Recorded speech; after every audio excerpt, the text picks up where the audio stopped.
Psychedelic rap है, pure psychedelic beat, full essence है life का, उसको वो सिंबलाइज कर रहा है और फील आता है ना जो वहां पर बीट वेरिएट बहुत अच्छा कर रही है, जो पोटेंशियल है जिनके अंदर उभरने का या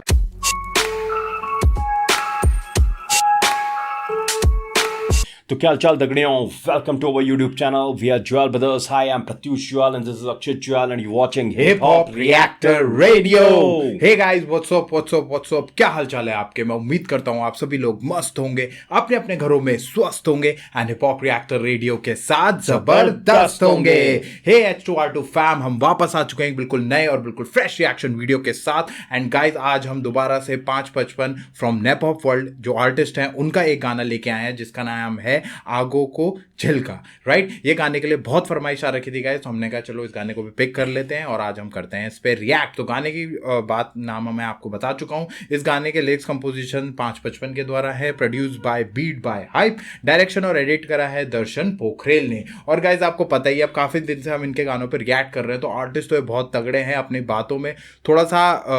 क्या बोलते हैं, हाई टाइप के रहते ही हैं, पर बातें बहुत सही बोलते हैं। बातों का जो, अगर आप फैक्ट की बात करो तो फिलोसफिकल बातें बहुत अच्छी करते हैं। राइट, तो चलिए गाइस, ये तो जानकारी थी हमारे आर्टिस्ट और उनके गाने के बारे में। अब थोड़ी सी जानकारी भाई आपको देंगे चैनल के बारे में, सो लेट्स गो।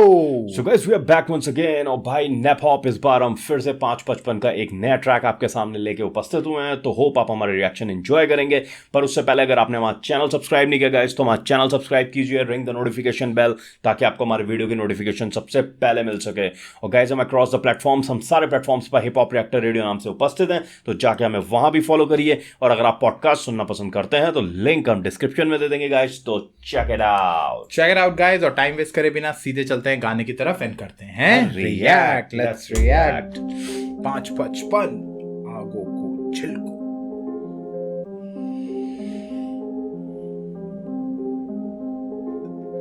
जति अघि सर्यो त्यति अघि बढिरहेछु, पुग्ने कहाँ हो थाहा छैन मलाई, नै म काछु। खोलामा डाइभ गरे पनि माथि तैरिरहेछु, ब्युटिफुल लाइफमा पोजिटिभ भाइब छरिरहेछु। सबैलाई चाहिने के हो बिस, कुरा ठिक हो तर ठिस, किनकि तिम्रो इगोलाई ठाउँमा राख प्लिज। कम गर्ने गर रिस, नसोची बोल्दा बिस, ठुस्केर बस्छौ भने तिमीले केही पाउँदैनौ विस। नसुती गर्ने तिम्रो हरेक रात बित्दा, शङ्का र सङ्कोचमा दुःख र लास पीडा। पैसै लाग्दैन मान यहाँ मुसुक्क हाँस दिँदा, मजाले जोइन्ट तान मैले तिमीलाई पास दिँदा। लामो लामो सास अनि चिल ब्रो,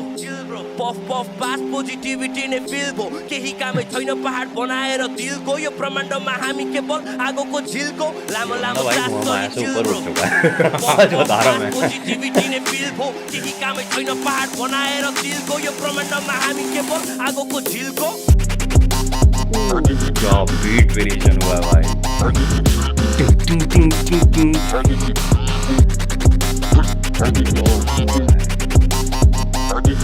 स्क्रैचिंग हो रही है क्या? नहीं, स्क्रैचिंग नहीं, थोड़ा डबस्टेप टाइप की बीट है। इलेक्ट्रॉनिक जो डबस्टेप टाइप की बीट होला तिमीलाई निकै नै लाग्छ अधिक, भित्रको गुम्सिएको तिम्रो आत्मा छिक। बिस्तारै हेर्दै जाऊ सबै हुन्छ ठिक, खुसी सदाबहार दुःख एकछिनको। Why are we stressed out? Let's dive into that rainbow. हामी सबै एक हो, we all feel the same bro. धेरै तो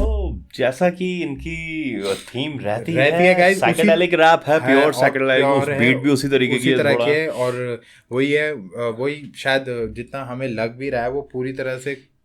जीवन का सेल्फ, एक जीवन का अवेयरनेस कह सकते हो आप, या जीवन के बारे में क्या सही है क्या गलत है, उस तरह की बातों पे ही वही सेल्फ अवेयरनेस। और बीट यार बहुत सही वो करी है, जहाँ पर थोड़ा एक डबस्टेप वाला टाइप वाला फील आता है ना, जो डबस्टेप पर बीट वेरिएट बहुत अच्छा कर रही है। जो डबस्टेप में होता है प्रॉपर्ली हिप हॉप का वो तो नहीं है वो, पर वो एक अलग सॉर्ट ऑफ म्यूजिक, जैसे ट्रांस होता है तो उसी टाइप का फील है वो भी थोड़ा सा। हाँ, तो सेल्फ अवेयरनेस, इनर पीस और pursuit of positivity in life के बारे में बात कर रहे हैं। और फिर ये बोल रहे हैं कि यार लाइफ में चलती रहती हैं चीज़ें, आपको काम रहना है, चिल रहना है और एक पॉजिटिव एटीट्यूड मेंटेन करके रहना है लाइफ में ना, ताकि आपके चैलेंजेस आप बिना स्ट्रेस के आप उसे कंप्लीट कर सको उन चैलेंजेस को। तो जो लिरिक्स है इसकी, अगर इसकी देखो तो ईगो, एंगर, इन सब चीज़ों को दबाने की बात करते हैं कि आप इनसे just get rid of these things, ego, anger, और अपनी लाइफ को चिल करके जियो यार, जैसे मतलब जीना है। हाँ, वो कहीं ना कहीं गाइस अपनी ना पर्सनल ग्रोथ के बारे में बात कर रहे हो, बात कर रहे हैं कि आप ये देखिए कि आपकी पर्सनल ग्रोथ कैसे हो रही है। आप जितना अपने एग्जिस्टेंस को महसूस करेंगे, जितना डीपर उसमें जाएंगे, उतना ज़्यादा आप अपनी पर्सनल ग्रोथ के बारे में बात करेंगे। आप जब वो रेफरेंस देखे रहे हैं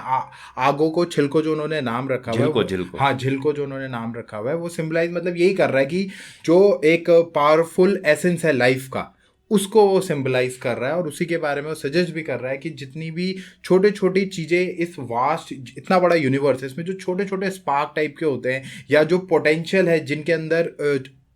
उभरने का या कुछ बनने का, उन चीजों के बारे में वो उसमें बात कर रहे हैं। तो वो एक्चुअली जो आगो को झिलका है वो फायर से स्पार्क है, मतलब स्पार्क का मतलब हो गया क्या बोलेंगे, चिंगारी। जैसे वो आग में एक छोटी छोटी चिंगारियां जो निकलती है ना, और उसमें अब वो चिंगारी बहुत बड़ी आग भी लगा सकती है। तो उसका रेफरेंस है कि वही छोटी सी चिंगारी अगर आपके अंदर है तो आप लाइफ में बहुत कुछ अचीव कर सकते हो छोटी सी स्पार्क से। और वही वो बोल रहे हैं, वही सजेस्ट कर रहे हैं कि वो हम जो है ना, जो भी लाइफ फॉर्म्स हैं इस यूनिवर्स में, वो छोटे छोटे लाइफ एक तरीके के फायर स्पार्क्स हैं। और वही है कि हमें पोटेंशियल बहुत है, कि मतलब जैसे भाई बोल ही रहा है कि मतलब हमें पोटेंशियल बहुत है इग्नाइट होने का, अगर हम अपना स्ट्रेस और इनर पीस रखें और ईगो और एंगर से गेट रिड हो तो हम बहुत सही काम कर सकते हैं। अपने एग्जिस्टेंस ऑफ जो हमारी लाइफ का एग्जिस्टेंस है उस पर हम बहुत अच्छे से बात कर सकते हैं। तो वही है, ईगो एंड एंगर मैनेजमेंट की बात कर रहे हैं कि सॉन्ग जो ये एक्चुअली जो ट्रैक है वो डिस्कस कर रहा है कि भाई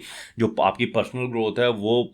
इस तरीके के एंगर से आपका ना, अगर आप मैनेज करके नहीं रखते हो अपने एंगर को, तो वो थोड़ा सा हिंडर करती है आपकी जो ग्रोथ और रिलेशनशिप्स इवन। तो वही है, एंगर अगर आप फोकस नहीं करोगे ठीक जगह पे तो वो फिर इधर उधर केओस मचाता फिरता है, यही है। तो वही। और गाइस अगर आप गाने को ध्यान से सुनेंगे तो इस गाने में वो रिपीटेडली बार बार इनर पीस और पॉजिटिविटी की बात कर रहे हैं, क्योंकि इन पॉजिटिविटी के वजह से ही आप चीज़ों को अचीव करोगे। जैसे आप देखोगे कि भाई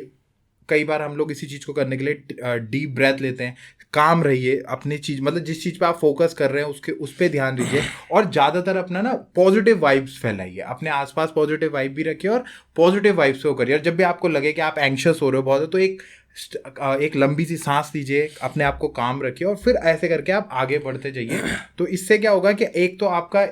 माइंडफुलनेस होगा, मतलब आपकी जो माइंड है वो बिल्कुल शांति वो रहेगा और ग्राउंडेड रहेगा। जो प्रेजेंट जिस मोमेंट पे आप उस समय हो, क्या पता वो मोमेंट बहुत इंपॉर्टेंट हो, और अगर आप वहाँ पे बिल्कुल अपने को शांत नहीं रहोगे तो क्या पता वो मौका हाथ से निकल जाए। तो वो आपको प्रेजेंट मोमेंट पे रखेगा। तो इस बारे में बात कर रहे हैं। इस पूरे ट्रैक में ना हम थीम पे बात कर रहे हैं एक्चुअली, ट्रैक की हम लाइन टू लाइन तो नहीं जा रहे हैं, पर ट्रैक कहना क्या चाह रहा है। तो ये ट्रैक ना मटेरियलिज्म वर्सेस स्पिरिचुअलिटी के बीच में कंपैरिजन कर रहा है कि मटेरियलिज्म, सोशल मटेरियलिज्म जो है वो किस तरीके से हमारे माइंड को पल्यूट करता है, हमारे अंदर डिससेटिस्फैक्शन लाता है हर चीज को लेके। अगर हम इतने से भी खुश रह सकते हैं पर हमारी ग्रीड इतनी होती है, डिससेटिस्फैक्शन इतना होता है कि हाँ नहीं हमें इतना चाहिए, फिर इतना मिल जाता है, फिर इतना चाहिए। तो ये सब चीज़ों को लेके ना बहुत सही तरीके से इस पूरी लिरिक्स में उन्होंने, इस पूरे ट्रैक में ना बहुत अच्छी तरीके से चीज़ों को समझाया है कि भाई इनर पीस क्या है, आपकी मेंटल हेल्थ हो गई, आपका स्पिरिचुअलिटी कितनी जरूरी है आपके लिए, कि ताकि आप हर चीज़ को चेक एंड बैलेंस में रख सको कि भाई मुझे इतने की जरूरत है, मेरा इतने में हो जाएगा, मुझे और की चीज़ की फालतू में क्यों वो है। वो ये हैप्पीनेस और स्पिरिचुअल उसके बारे में ज्यादा वो चीज पे फोकस करा गया। लाइफ ऑफ ड्रीम के लाइफ एज अ ड्रीम के बारे में भी बात करा गया कि जो बेसिकली इस गाने का जो थीम है, जिस चीज पे घूम रहा है वो एज अ ड्रीम, मतलब आपने जो भी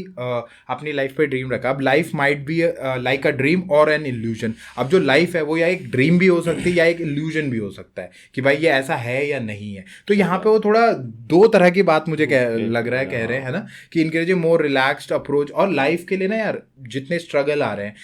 कुछ भी आ रहा है, उसके लिए ना एक रिलैक्स अप्रोच रखिए। रिलैक्स मतलब कि आप जितना शांत रहेंगे उतना ज़्यादा आप उन स्ट्रगल को जल्दी पार कर जाएंगे, और अगर आप जितना एंग्शियस होते जाएंगे, परेशान होते जाएंगे, उतना ज़्यादा वो प्रॉब्लमेटिक बनती जाएगी। तो ये सजेस्ट कर रहे हैं वो कि अभी तक कि भाई एक आदमी को हमेशा इतनी ज़्यादा सीरियसली मत लो, चीज़ों को सीरियसली लो पर इतना लेवल पे मत ले जाओ कि आप कभी उस चीज़ से पार ही ना कर पाओ, स्ट्रेस आने लगे आपको, स्ट्रेस आने लग जाए, मिसमैनेजमेंट होने लग जाए, आप संभाल ना पाओ अपने आप को, और जो चीज एज ऑब्स्टिकल आई आप उसे पार ही नहीं कर पाए। तो उस बारे में चलिए गाइस आगे रिएक्ट करते हैं। चलिए गाइस फिर आगे देखते हैं। तानेर मेरो सोच पनि पुरै चेन्ज भयो, तर लाग्छ सबै मलाई सपना नै हो कि यहाँसम्म आएर म बिच बाटोमै रोकी, बम बम भोले भन्दै एक तानी खोकी लाग्यो, फेरि झनै मलाई सपना नै हो कि पैसाले मात्र यहाँ सोसाइटी भयो प्रदूषित किन हुलबेट द्याट बुलशिट यु स्टुपिड सुन म भन्छु तिमीलाई मैले बुझेको कुरा सम ट्रु शिट भगवान हामी आफै हौ हामीसँग शक्ति छ आफै ठिक पार्न सक्छौँ कन्ट्रोल आफ्नै मस्तिष्क हतारेर हुँदैन सिक्नुपर्छ यहाँ पर्खिन सोच मुजी सिसा पर्ने सक्छ चर्किन लामो लामो सास छ नि चिल ब्रो पफ पास पोजिटिभिटी नै फिल भो केही कामै छैन पहाड बनाएर दिलको यो ब्रह्माण्डमा हामी के पो आगोको झिलको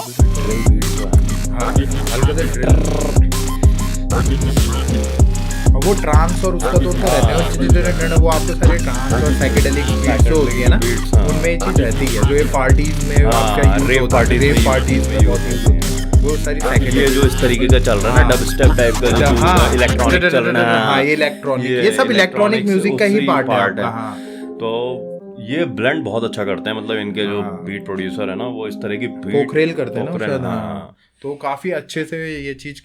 लेके आते हैं और हर गाने में यार उनका ये चीज़ें बीट्स का काफ़ी वेरिएशंस आपको देखने को मिलता है बाकी जो उनकी बातें वो हमेशा पॉजिटिविटी की तरफ ज़्यादा रहती हैं और इस तरह की ज़्यादा चीज़ों पे वो बात कर रहे होते हैं तो इसमें कलेक्टिव यूनिटी की भी वो बात कर रहे हैं कि all humans are connected and experience similar emotions वो वही बात कर रहे हैं कि सारे यार दुख सुख इस तरह के जो इमोशंस होते हैं एंगर ग्रीड ये सारे ह्यूमंस में होते ही है और मतलब कलेक्टिव यूनिटी की बात कर रहे हैं कि सारे इंसानों में ये चीज़ें होती हैं और वो इन चीज़ों को महसूस करते हैं फिर गाइज वो कल्चरल और स्पिरिचुअल रेफरेंसेस की भी बात कर रहे हो कह रहे हैं कि कहीं ना कहीं जैसे आपने बम बम बोले लॉर्ड शिवा हमारे जो भगवान है भोलेनाथ उनका वो रेफरेंस दे रहे हैं और वहाँ पे ये चीज़ इंडियन स्पिरिचुअलिटी के बारे में बात करते हुए वो यही बता रहे हैं कि मतलब आपको स्पिरिचुअली अपने आप को ना एक तरह से कनेक्ट रखना चाहिए डिवाइन इन द सेंस जो हमारे भोलेनाथ है जो एक डिवाइन फीलिंग है वो बना के और अपने आप को उस तरह कनेक्ट रखना चाहिए जिससे क्या होगा कि आप हमेशा स्पिरिचुअली स्ट्रांग रहेंगे और मेंटली भी आप बहुत स्ट्रांग रहेंगे उस वजह से तो इस बारे में वो थोड़ा आपको ले जा रहे हैं कि थोड़ा स्पिरिचुअली अपने को कनेक्टेड रखिए और तब आगे बढ़िए बिल्कुल बिल्कुल और वो फिर उसी से मतलब उन्होंने मेटाफोरिकली पफ का जो उन्होंने वो दिया है और जॉइंट का कई जगह रेफरेंस दिया है तो उसको वो यही बता रहे हैं कि भाई चिल मार लाइफ में सुख दुख आता रहेगा सुख में बहुत ज्यादा खुश होके हड़बड़ाने नहीं लगना है खुश होके ये नहीं कपड़े फाड़ लिए और दुख में ऐसा नहीं करना है कि बिल्कुल ही हाथ पैर छोड़ दिए रिलैक्स करो सुख दुख लाइफ का पार्ट है आप ये आते जाते रहेंगे आज सुख है तो कल दुख है तो चिल करो और इसे जैसे मतलब ये है कि आप एंजॉय करो आप एंजॉय हर मोमेंट को एंजॉय करो और गाना कहीं ना कहीं आप देखोगे गाना पूरी तरह से यही बता रहा है पूरे गाने में अगर आप नरेटिव को चेक करोगे तो भाई जो नरेटर है हमारे जो हमारे रैपर हैं वो ये चीज़ इनकरेज कर रहे हैं अपने लिसनर को कि फोकस करो आप जो लाइफ की जो सबसे ज़्यादा इंपॉर्टेंट चीज़ें हैं उन पे फोकस करो जैसे इनर पीस हो गया खुशी हो गई स्पिरिचुअलिटी हो गई पॉजिटिविटी हो गई ठीक है और हमारा जो एग्जिस्टेंस है मतलब हम क्यों आए हैं उस बारे में अगर आप सोचें और फिर आप अपना काम करें तो वो सारी चीज़ें तो थोड़ा सा गाइज वो थोड़ा सा होता है ना जो लोग स्पिरिचुअलिटी की तरफ जाते हैं वो वाली बातों पे वो ज़्यादा बात कर रहे हैं तो वही है अभी हमने कुछ गाने इनके पहले भी करे उसमें भी वो इसी तरह की बातें कर रहे हैं राइट तो गाइज ठीक है गाना बहुत ही बढ़िया है अगर ये डिपेंड करता है पर्सन टू पर्सन की वो इस गाने को कैसे लेता है सुनना पसंद करते हैं कि नहीं करते हैं साइकेडेलिक रैप इज ऑलरेडी बिल्कुल यूनिक जॉनरा है रैप के अंदर ही तो अगर आप साइकेडेलिक रैप सुनना पसंद करते हो बीट्स उस तरह की सुनना पसंद करते हो तो आपको पसंद आएगा बातें बहुत अच्छी कर रहे हैं बातें बहुत अच्छी कर रहे हैं तो यही होता है कि देखिए इसमें डिपेंड करेगा आप इसे किस तरह लेते हो इवन उनकी बातों को भी कई लोग इस चीज़ को इस तरह लेंगे अबे यार ये तो पीता फूकता होता है क्या बोल रहा है ये छोड़ो पर चाहे जो भी है पर वो बात सही बोल रहे हैं बात कहीं गलत नहीं बोल रहे अगर आप उनकी बातों को ध्यान दो और अगर आप उनके उस चीज़ से इतना कनेक्ट नहीं करते आप नहीं देखिए सबकी अपनी अपनी सोच है राइट तो अगर लेकिन आप बातों को समझ सकते हो तो उस तरह से लीजिएगा तो आपको कई भी बातें अच्छी भी लगेंगी ऐसा नहीं है तो आप बताइएगा गाइज कि आपको क्या लगता है इनके रैप्स के बारे में इनकी बातों के बारे में या इनके बीट्स के बारे में तो प्लीज़ हमें बताइएगा और अगर आपने ये गाना अभी तक नहीं सुना तो प्लीज़ जाइए 555 के ऑफिशियल चैनल पे इस गाने को चेकआउट करिए सुनिए बताइए आपको कैसा लगा और इसका रिएक्शन आपको मिलेगा सिर्फ हिप हॉप रिएक्टर रेडियो पर तो आइए हमारा रिएक्शन चेक करिए बताइए आपको कैसा लगा और आप अपने मोमेंट्स बताइए कि आपने इसमें और क्या क्या चीजें हमने कोशिश करी है कि हम जिन टॉपिक्स पे वो बात कर रहे हैं उन बातों को थोड़ा सा एलाबोरेट करने की हमने कोशिश करी है अगर कोई चीज रह गई गाइज तो वो प्लीज आप हमें बताइएगा कि इस गाने में क्या है राइट तो चलिए गाइज हम फिर वापस आएंगे एक बिल्कुल फ्रेश एंड बिल्कुल नए रिएक्शन वीडियो के साथ till then we are Juyal brothers signing off जय हिंद जय श्री राम